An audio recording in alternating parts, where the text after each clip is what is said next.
technologies et des institutions qui en découlent. La WAPAC a été créée en 2009 à Accra et c'est la deuxième fois que ses membres se retrouvent à Niamey, capitale du Niger, afin d'améliorer les actions de l'association. Cérémonie de signature cet après-midi d'un accord de financement entre le gouvernement du Niger et la Banque mondiale. Elle est relative au programme de gestion du secteur public pour la résilience et la prestation de services. Près de 124 milliards de francs CFA seront injectés par la Banque mondiale dans le secteur de l'éducation et de la santé au Niger. Compte rendu Abdelkader Yaye, Ibrahim Boubacar Maïga. 191,5 millions de dollars américains, soit environ 124 milliards de francs CFA, c'est ce montant que la Banque mondiale compte injecter dans les secteurs de l'éducation et de la santé à travers le programme pour la gestion de la dépense publique par le résultat pour le capital humain, PGRC, soumis par le gouvernement pour les 6 années à venir. Après avoir apposé sa signature sur le document attestant l'accord de financement, le représentant résident de la Banque mondiale a souligné qu'une nette amélioration de l'accès aux services de base au Niger a été enregistrée, ce qui a d'ailleurs motivé son institution à soutenir le gouvernement du Niger. Au Niger, l'accès aux services de base s'est considérablement amélioré ces dernières années. Toutefois, il reste beaucoup à faire, notamment dans les zones mal desservies où, par exemple, en moyenne, 5 élèves se partagent un seul livre de mathématiques à l'école primaire. Dans ces mêmes zones, on compte en moyenne un agent de santé par 5000 personnes. Pour répondre à cette situation préoccupante, le gouvernement a mis en place un programme pour la gestion de la dépense publique pour les résultats pour le capital humain. La Banque mondiale soutient ce programme ambitieux du gouvernement à travers cette nouvelle opération de gestion du secteur public pour la résilience et la prestation de services. Quant au ministre du Plan, la mise en œuvre du programme pour la gestion de la dépense publique par résultat pour le capital humain constituera un puissant levier pour le développement du capital humain, qui est une des priorités des plus hautes autorités de notre pays. Le développement du capital humain, l'inclusion et la solidarité constituent le premier axe du plan de développement économique et social PDS 2022-2026, adopté le 10 juin 2022. L'objectif visé par ce programme est d'améliorer la disponibilité dans les zones insuffisamment desservies du territoire national, des manuels scolaires et des médicaments essentiels, et comme l'a rappelé M. Han, des enseignants également et du personnel de santé dans les écoles primaires et les centres de santé publique. À travers cette signature de l'accord de financement du PGRC, on constate l'excellente qualité de la coopération entre le Niger et le groupe de la Banque mondiale. Cette dernière a réaffirmé sa disponibilité à accompagner le gouvernement du Niger sur les différents chantiers de lutte contre la pauvreté. Cela dit, le ministre de la Poste et des Nouvelles Technologies de l'Information assurant l'intérim de son homologue de l'Intérieur et de la décentralisation a livré un message qui intervient à l'occasion de la Journée internationale de l'identification des personnes célébrée chaque 16 septembre. Le résumé avec Lawal Moutar Menesara et Hamidou Abdoulaye. L'identité au service du développement et de la sécurité. À l'entame de son message à l'occasion de la célébration de la Journée internationale de l'identité, le ministre de l'Intérieur et de la décentralisation par intérim a indiqué le caractère symbolique de cette journée avant de souligner l'importance de l'identification des personnes. En effet, environ la moitié du milliard de personnes dans le monde en incapacité de prouver officiellement leur identité vivent en Afrique subsaharienne. Ces millions de personnes sans identité sont privées d'opportunités et de droits juridiques, sociaux et économiques fondamentaux. Le contexte sécuritaire d'aujourd'hui, le recours dans la quasi-totalité de nos pays aux élections démocratiques, la complexité des actes quotidiens démontrent l'impôt de gouvernance et la consolidation des institutions républicaines. Hassan Barazé Moussa a par ailleurs mis en exergue les efforts consentis par le ministère de l'Intérieur et de la décentralisation grâce à l'appui des partenaires. Il s'agit entre autres de la réforme des textes législatifs et réglementaires de l'état civil par l'adoption d'une nouvelle politique nationale de l'état civil la loi 2019-29 du 1er juillet 2019 portant régime de l'état civil et son décret d'application. La construction et l'équipement de 8 directions régionales de l'état civil, des migrations et des réfugiés et de 2 directions départementales de l'état civil, des migrations et des réfugiés.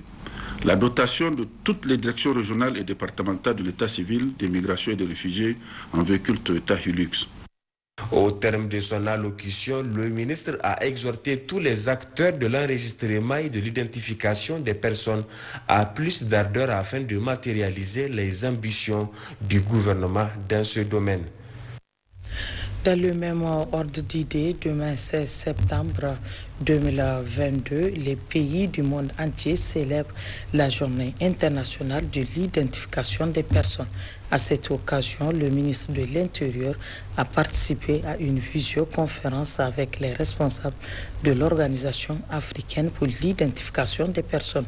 Retrouvons Lawal Moutarmed Sarah et Hamidou Abdoulaye. C'est un prélude à la journée internationale de l'identification des personnes célébrée tous les 16 septembre que les cadres du ministère de l'Intérieur ont tenu à organiser cette visioconférence. Cette rencontre virtuelle a été l'occasion pour les techniciens du ministère de l'Intérieur qui suivent de près le dossier de l'identification des personnes au Niger d'échanger avec le président directeur général de l'Organisation africaine pour l'identification des personnes Heidi For Africa. En marge de ces échanges, le PDG Joseph Atik a répondu aux questions de la presse. L'identité est devenue primordiale dans la société moderne. En Afrique, comme dans tout le reste du monde.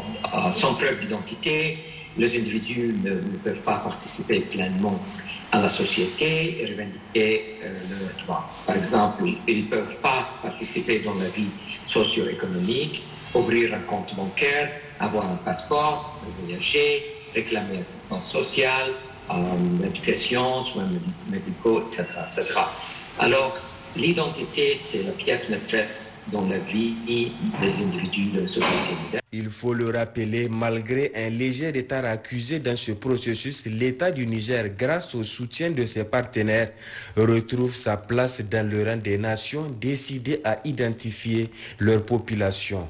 Le Niger aujourd'hui réintègre ce mouvement avec justement l'objectif de célébrer cette journée avec tous les pays membres de Heidi For Africa.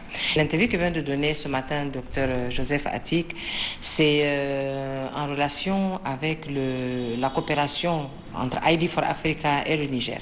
Heidi For Africa est un mouvement international qui accompagne les pays africains pour le développement de leur système d'identification numérique et biométrique. Alors le Niger étant quand même légèrement en retard par rapport aux autres pays, Heidi For Africa nous accompagne largement depuis plus de 5 ans dans l'amélioration en fait de nos conditions d'enregistrement.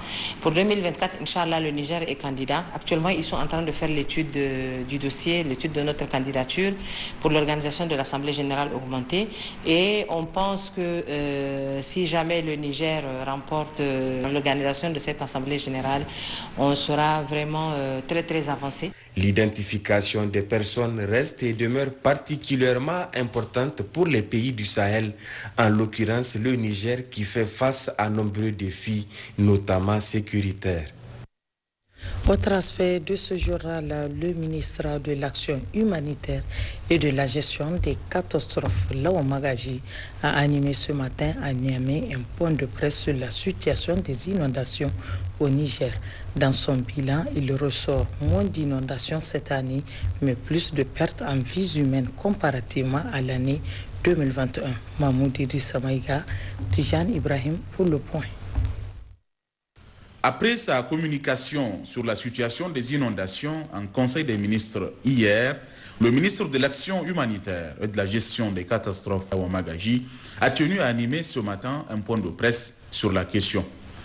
Point de presse dans lequel le ministre a dressé un bilan à mi-parcours de l'état actuel des inondations, les dégâts enregistrés et la réponse apportée par le gouvernement et les partenaires au développement. Les régions, en tout cas les plus impactées, c'est la région de Maradi, avec 58 134 sinistrés, suivi de la région de Zander avec 57 561 sinistrés, puis la région de Difa avec 25 523 sinistrés, la région de Dosso avec 21 469 sinistrés et la région de Tillabéri avec 16 556 sinistrés. Globalement, cela a concerné, comme je le disais tantôt, les 8 régions, même si les régions ne sont pas trop impactées. Ça a concerné 41 départements sur les 63 départements du Niger et cela a concerné 115 communes sur les 255 communes du Niger. Pour les ménages sinistrés, nous totalisons 22 406 ménages sinistrés. Donc cette année, nous avons enregistré 137 décès. Nous avons enregistré 20 339 maisons effondrées. Par rapport aux animaux, nous avons eu 116 petits ruminants, 566 gros ruminants. En matière donc de superficie de culture qui ont été inondées, nous sommes à 915 hectares de cultures qui ont été complètement endommagées et perdues. S'agissant des réponses humanitaires apportées, le ministre a précisé que le gouvernement et ses partenaires avaient en effet, avant même l'installation de la saison pluvieuse, doté les zones et les populations exposées aux inondations en vivres et en biens non alimentaires conséquents. Face à cette situation, le gouvernement et ses partenaires ont répondu. J'avoue que cette année, je remercie beaucoup les partenaires qui ont accepté la proposition du gouvernement et qui se sont prépositionnés dès le mois de mai. C'est-à-dire chacun dans sa zone d'intervention, assez souvent au niveau des régions, mais certains sont allés jusqu'au niveau des départements et communes pour prépositionner la réponse, tant en vivres qu'en biens non alimentaires. Donc ça a permis promptement de faire la réponse dans beaucoup de régions. Aujourd'hui, nous recevons l'écho de ce qui a été fait, parce qu'il faut le mois d'octobre pour qu'on reçoive les rapports de toutes ces structures pour vous donner exactement qu'est-ce qui a été fait. Pour rappel, le ministre a notifié que comparativement à l'année 2021, cette année, il y a moins d'inondations. Toutefois, l'on déplore un peu plus de pertes en vies humaines, environ 137 décès. Le ministre a saisi cette occasion pour présenter ses condoléances aux familles endeuillées. Quant au ministre de la Santé publique, de la Population et des Affaires sociales, il a procédé ce matin à Niamey au lancement des épreuves de l'examen unique de certification en santé. Pour cette édition 2022, plus de 6 000 candidats se présentent à ces examens. Kadidiatou Kimbokolo. Ils sont au nombre de 5 290 candidats de toutes filières confondues à se présenter à l'examen unique de certification en santé au titre de cette année, suite auquel ils vont obtenir leur diplôme pour exercer la profession médicale. Les épreuves ont débuté ce matin sur toute l'étendue du territoire national. Lançant officiellement cet examen dans un centre de Niamey, le ministre de la Santé publique, de la Population et des Affaires sociales a indiqué que cet examen découle de la ferme volonté des autorités. Depuis que cet examen a commencé, chaque année, on enregistre des résultats très satisfaisants. Comme l'objectif, c'est avoir des cadres de santé de qualité. Pour que l'agent de santé du Niger puisse être compétitif, non seulement ici sur le marché de l'emploi au Niger, mais de l'espace CEDEAO. Cet examen que je viens de lancer est lancé de façon synchrone sur l'ensemble des 8 régions du pays. Dr Idilia Soumenassara a précisé que cet examen est supervisé par une commission nationale indépendante dirigée par des cadres rompus à la tâche. Je tiens à encourager la commission, les membres du jury et à demander à tous les élèves et étudiants qui ont eu la chance, en tout cas, d'accéder à ces salles d'examen, puisqu'il y a eu un travail de triage. On leur souhaite bonne chance et que le meilleur gagne. Tout en souhaitant bonne chance aux candidats, le ministre a émis le vœu que le meilleur puisse passer afin de renforcer la prise en charge sanitaire des populations. À l'instar des autres pays du monde, le Niger commémore demain, 16 septembre 2022, la journée internationale de la protection de la couche d'ozone. Cette édition 2022 marque à la fois le 50e anniversaire de la conférence historique de Stockholm qui a donné le coup d'envoi au mouvement environnemental mondial et le 35e anniversaire du protocole de Montréal. La ministre de l'Environnement et de la lutte contre la désertification a dans son message livré à l'occasion évoqué la menace à laquelle la couche d'ozone fait face ces dernières années. Le compte rendu avec Nafisa Badmassi et Hamidou Abdoulaye. Protocole de Montréal à 35 ans, une coopération mondiale pour protéger la vie sur Terre. C'est le thème retenu cette année pour la Journée internationale de la protection de la couche d'ozone, célébrée le 16 septembre de chaque année. La couche d'ozone est en effet une partie de la stratosphère de la Terre qui contient une quantité importante d'ozone. Son utilité s'est définie à travers le rôle de protecteur qu'elle joue pour les êtres vivants et les écosystèmes, car elle absorbe une grande partie du rayonnement solaire ultraviolet dangereux pour les organismes. Le thème de cette année est significatif à plus d'un titre, en ce qu'il nous interpelle à une mobilisation accrue pour poursuivre nos engagements solidairement à la communauté internationale en faveur de la protection de la terre et du climat en tant qu'objectif du protocole de Montréal. En d'autres termes, ce thème lance un appel à l'endroit de tous les États et de tous les acteurs à redoubler d'efforts à la hauteur des défis pour construire des sociétés plus fortes et créer des conditions pouvant permettre à la population et aux écosystèmes d'être plus résilients. La ministre de l'Environnement et de la lutte contre la désertification a aussi évoqué les efforts consentis par les autorités nigériennes dans le cadre de la promotion des bonnes pratiques en matière de réfrigération et de gestion rationnelle des gaz aérosols. Mon département ministériel a renforcé les capacités de 245 professionnels de froid sur la reconversion des équipements de refroidissement dans les 8 régions du pays, renforcé les capacités de 127 agents de douane et 85 agents de l'environnement sur les techniques d'identification des gaz réfrigérants.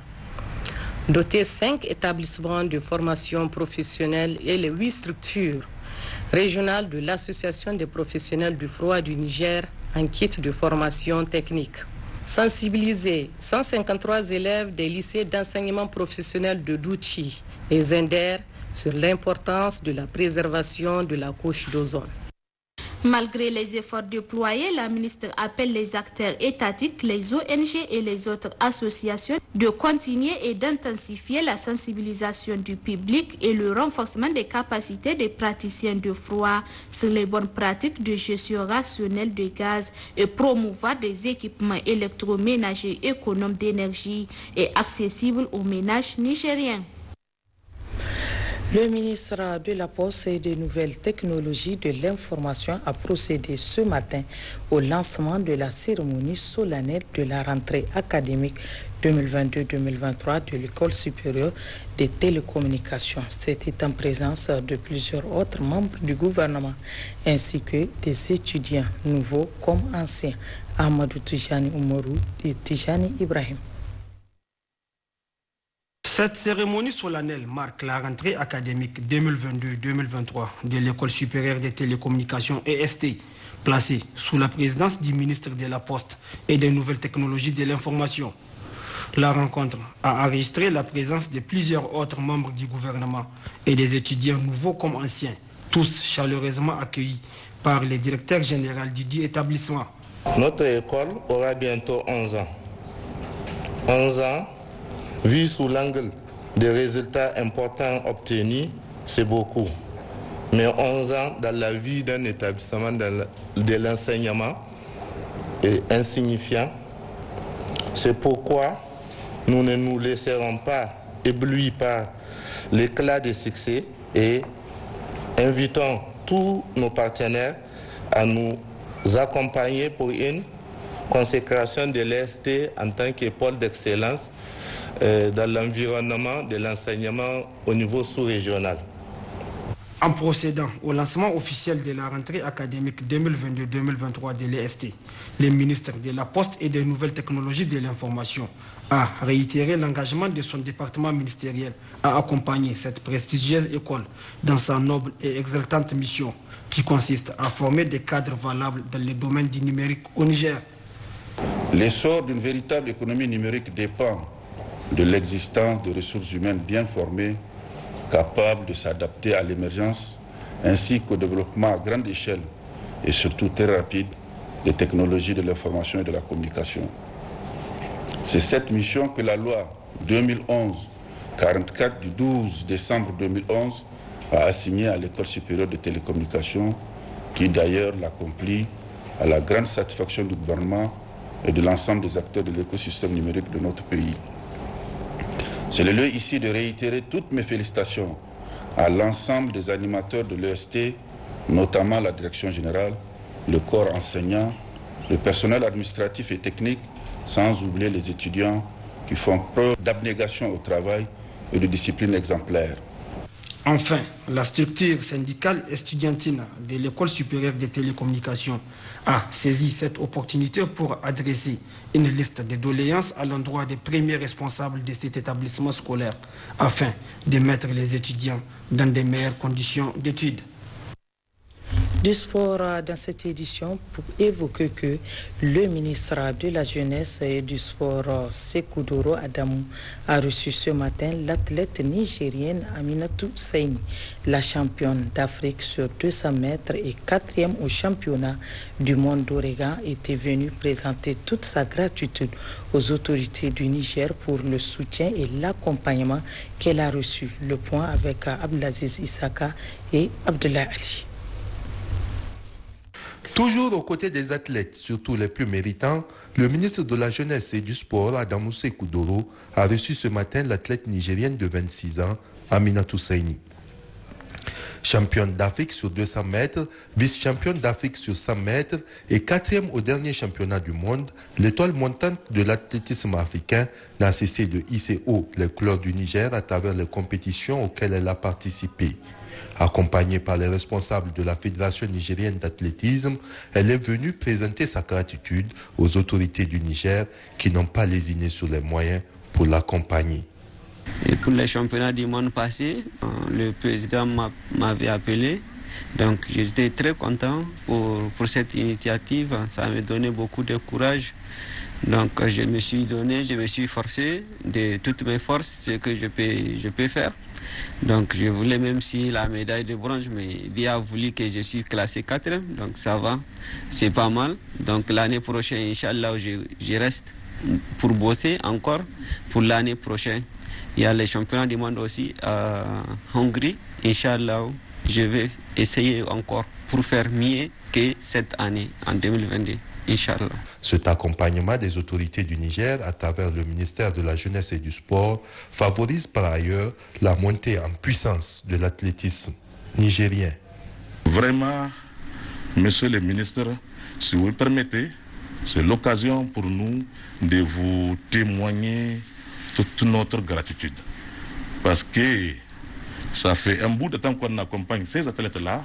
C'est sur votre magistère que nous avons eu ces résultats-là, qui ne sont pas les fruits du hasard. C'est l'accompagnement que la fédération a eu avec votre ministère. C'est un sacerdoce pour les autorités du Niger. Les sportifs, notamment les plus performants, seront accompagnés pour le rayonnement du sport nigérien. Je tiens à Aminatou, au nom du président de la République, son Excellence Mohamed Bazoum, et du Premier ministre, son Excellence le Premier ministre Oumoudou Mamadou, vraiment transmettre tous les remerciements du gouvernement et les membres du gouvernement, vraiment pour les performances que vous avez réalisées. Et je tiens à vous dire que nous allons rester à vos côtés, nous allons vous accompagner. Et je suis persuadé que nous aurons une médaille aux prochains Jeux à Paris et les autres aussi compétitions qui viendront. Par ailleurs, cette rencontre a donné l'opportunité à Aminatou Saini et à la Fédération nigérienne d'athlétisme d'évoquer les événements en perspective et solliciter l'appui du ministère sur lequel ils savent pouvoir compter conformément à la politique des plus hautes autorités du Niger. La Commission de développement rural et de l'environnement de l'Assemblée nationale a effectué ce matin une visite à terrain dans le département de Kolo. Cette visite entre dans le cadre du contrôle de l'action gouvernementale organisée chaque année par les députés membres de la Commission. La situation sur l'agriculture, l'élevage, l'environnement, l'hydraulique de cette zone était au centre de la visite. Nafisa Badmassi, Hassan Moussa.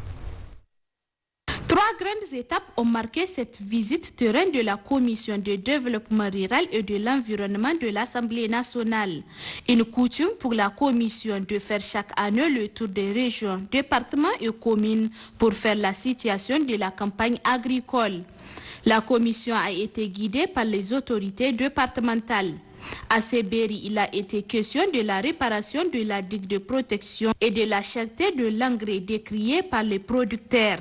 La seconde étape a été la visite de l'Institut pratique de développement rural IPDR de Kolo, où la mission parlementaire a été entretenue sur les infrastructures scolaires et les moyens déployés pour l'Institut qui mérite une rénovation complète. Et enfin, le centre d'équivage de riz d'une structure féminine de la dite localité. Les membres de cette structure ont sollicité l'appui des autorités et de leurs partenaires afin de promouvoir leur activité. À la fin de toutes ces étapes, la présidente de la Commission de développement rural et de l'environnement de l'Assemblée nationale a livré ses impressions. On a visité en premier lieu la digue de Seberi, c'est une digue qui fait 8 km et on a visité 4 km qui ont été repris, mais les 4 autres kilomètres sont totalement délabrés. On a visité également l'IPDR de Kolo. L'IPDR qu'on connaît d'antan, ce n'est pas la même chose que l'IPDR d'aujourd'hui. Le bâtiment est totalement délabré. En l'occurrence, la bibliothèque qu'on a visitée, vraiment c'est déplorable. Il a fallu qu'on mette les plaques en bois pour cacher les documents. Or ça, c'est pas bon. Une bibliothèque, comme son nom l'indique, c'est l'archive de l'établissement.